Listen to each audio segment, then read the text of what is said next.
Hello everyone and welcome back to another video. Just going to run over a couple of games that we've had since my last one. So let's do them in order. Unfortunately, the first one was the Sheffield United away game. Now, the Sheffield United, the sort of team that Arsenal should obviously be beating, really. At the moment, the league is a bit up and down anyway. You know, people seem to be losing games, but they shouldn't be.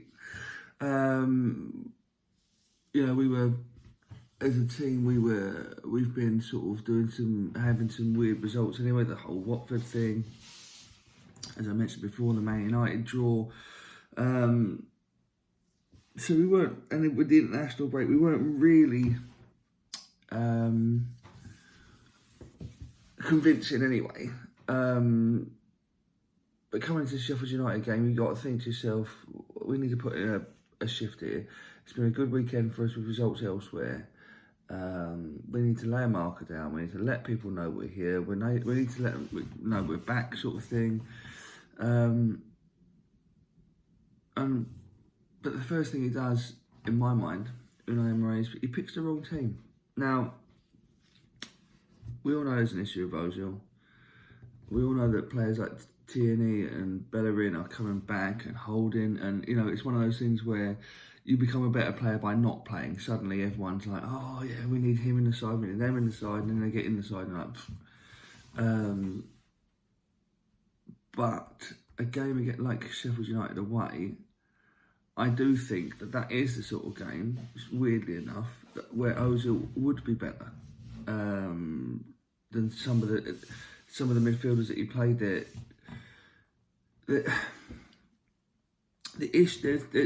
Obviously the issue is there, right?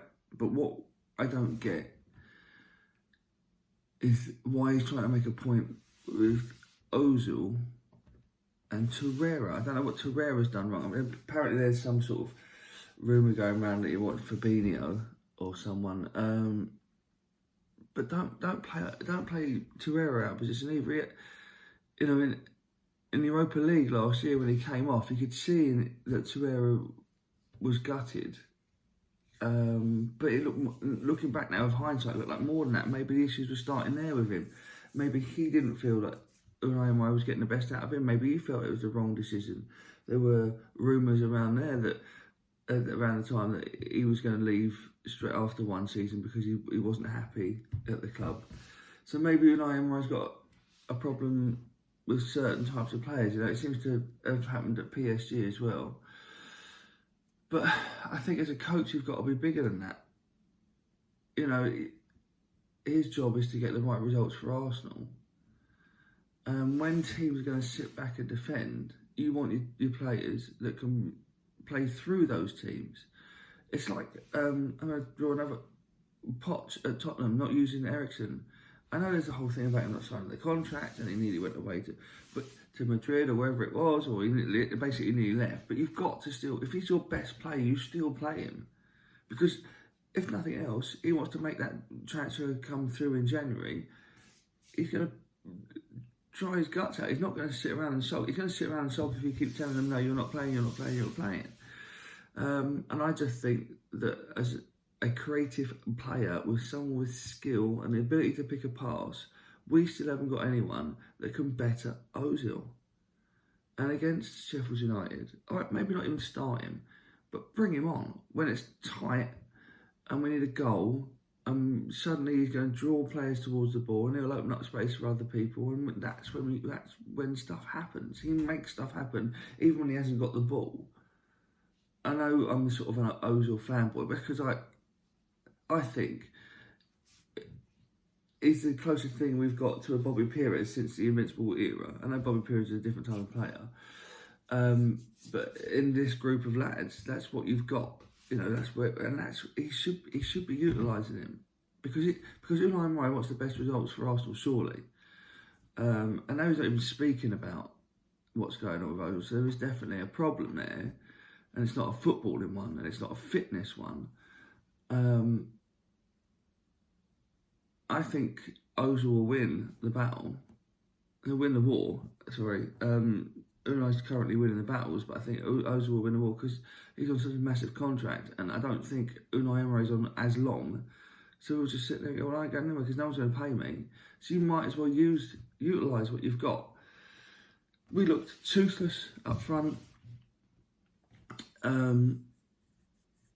Not terrible in defence, not great in midfield against Sheff United, and that's the worry, is that it's not just who he's not playing and who he is playing. It's how those players are playing. They just didn't look up for it. You get that sometimes. I get it. Sometimes you rock up on a football pitch and you think, I don't want this today. But when you're professional football, you've got to get over that and you've got to do it. And you've got to do it to the best of your ability. And we can't keep relying on people like Aubameyang and Lacazette, who wasn't obviously playing, to get us through, because they're going to have an off day, which is why you need all your other players to step up. So we got what we deserved in the Sheffield United game, really, unfortunately. And hopefully, for today's league game against Palace, that will act as a spur, but I don't know if it will. Palace are a bit of a bogey team, especially in the league for us. They set the Emirates, so that's not so bad, but yeah, it could go any way, this one. Hopefully, after the Europa League game, Tierney and Bellerin will start. That does make a difference when we've got two proper fullbacks, and Tierney is a proper fullback. I've got to admit, hands up, I hadn't watched or heard of him obviously before he signed, but he is a player. He's a person that we've needed. A proper left back in a left back position, he can get forward, can cross balls, and knows how to defend. He's only ever going to make our team better. So the sooner he gets into Premier League action, the better. And why not start him against Crystal Palace? Why not? He played against I can't remember.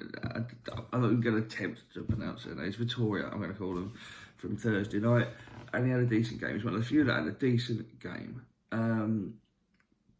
That was another game where I think it was old Arsenal. We rocked up and thought, we're at home, it's Europa League, we've got this covered. Under Arsene Wenger, right? Now, I knew it was time for Arsene Wenger to go.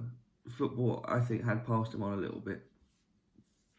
But under him, we wouldn't have been under that much pressure in that game. We wouldn't have been. I'm sorry. We had a Europa League campaign under Arsene Wenger. We would have beaten this team under his tutelage. And again, honestly, that was another game where Ozil should have played. It's Europa League. If we're not going to play him in the league, play him there at home. He would have picked past. We would have made that game easier. He could have taken players off afterwards, during the game and rested and whatnot. But we didn't, and we couldn't, and we were 2-1 down at one point, and it was looking embarrassing. That would have been an embarrassing loss.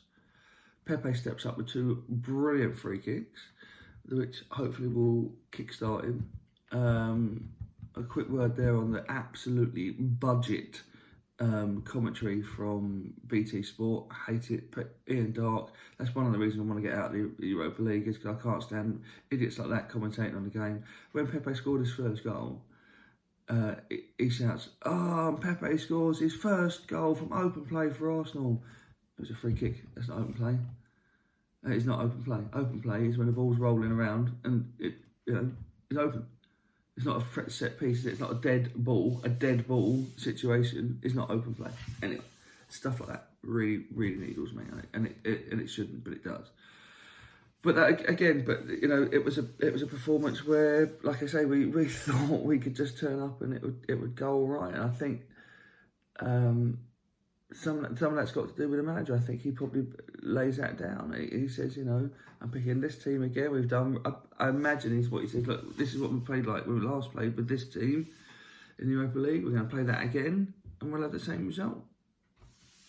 He obviously looks at the opponents a bit more than Arsene Wenger did, but no, it's just there's just something that's not clicking right. And I will back the manager in terms of he's the manager. He obviously knows and sees more than I do during the club day to day. I'm not going to start calling for his head. I think that is ridiculous and doesn't help the club. But I'm going to challenge in my own way his thinking and the fact that he more than Arsene Wenger doesn't need to put round pegs in square holes, because he's got players that can play in positions that he wants them to play in. He's got Torreira, who can play at centre midfield, defensive midfielder, if you like. We've got Dani Ceballos, who he needs to get a little bit more out of now. He slows the game down a bit too much, but I do like him. I think he's got all the talent in the world, but I think he needs to play at a quicker pace. He's got Pepe, Aubameyang, Lacazette. You know, if he's playing as a front three, that's pretty decent. Pepe with pace, Aubameyang with pace, Lacazette is your main target man. Not a problem with that. It's that link between the attack and the midfield that he's not picking up on, and that's where Ozil would be amazing. I honestly, genuinely think that an Ozil will bring the best out of Pepe. I do think that, and that would help him. I also think, never mind Xhaka, I'm not going to bang on about him, but Guendouzi would be my captain. I know he's rash sometimes, and he gives the ball away a bit. He tries a pass that shouldn't or isn't on, but the fact he's trying those things and then working to get them back and win the ball back and whatnot, he doesn't stop running. The geezer's for 20 years old, his second full season in the top flight of English football. There's passion there. He wants to do well. It looks to me, as an outsider looking in, like he's got what it takes here and here. He knows what Arsenal are all about, and he wants to represent. And I love that, and that's the sort of captain that I want. Someone that's on there. He's doing that. He's not afraid to talk to his teammates the way they should be spoken to, and that's what I like about him as a captain. I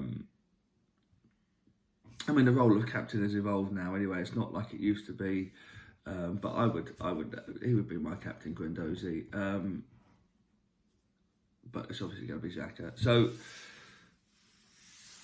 Crystal Palace today, I imagine that Tierney and Bellerin won't start because they'll think they're still not up to Premier League fitness. But I would go with Leno in goal, Tierney and Bellerin at fullbacks. I would play Luiz and Rob Holding at the back. I think those two would be. I think Rob Holding would allow David Luiz to get forward a bit more, and when he makes his inevitable mistakes, Luiz Holding would be able to cover for that. I think it would give him the space to make his mistakes and sort of get away with it a little bit, especially against Palace. We're going to need pace against the Haar, so you've got to be playing Bellerin and Tierney.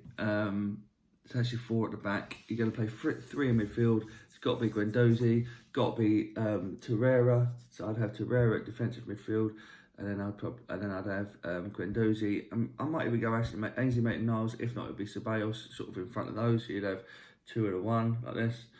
This one here being Torreira, and then these two, and then you've got your front three of Aubameyang, Lacazette, and Pepe. And I think at home, see, I haven't even picked Ozil myself, because I just don't think. I mean, obviously, if he was in and around the squad, he's not even computing now that he's in my squad. It would be there instead of Dani Ceballos, but I think it would be Ceballos that plays. So I would, that's where I'd swap those two. Would be Ceballos and Ozil. For me, Ozil would be in the squad. That's meant I've just spent 5 minutes telling about how much I rate him and whatnot. And when it comes to picking a team, I'm thinking that he's not even going to be in there. I'd be more surprised now if he did start than that he doesn't. It's one of those things. So that's my team. I think it'll be an edgy victory to Arsenal by 1 goal. I think we'll probably win 2-1. Don't be surprised if VAR gets involved. We've had a couple of bits over this weekend, but I think, especially where Wilfred's concerned, there might be a little bit of a VAR incident. Thanks for watching. I know they're in between. I know they're a bit up and down at the moment, but I do appreciate it. Any comments, any feedback, I'd love it. I'd really like to get to talk to other people, actually get other people on the video. I'm going to try and make it to an Arsenal match soon, so I can do an out and about one and try and meet up with people up there. But yeah, thanks for watching. like, subscribe, and share, and I will speak to you next weekend.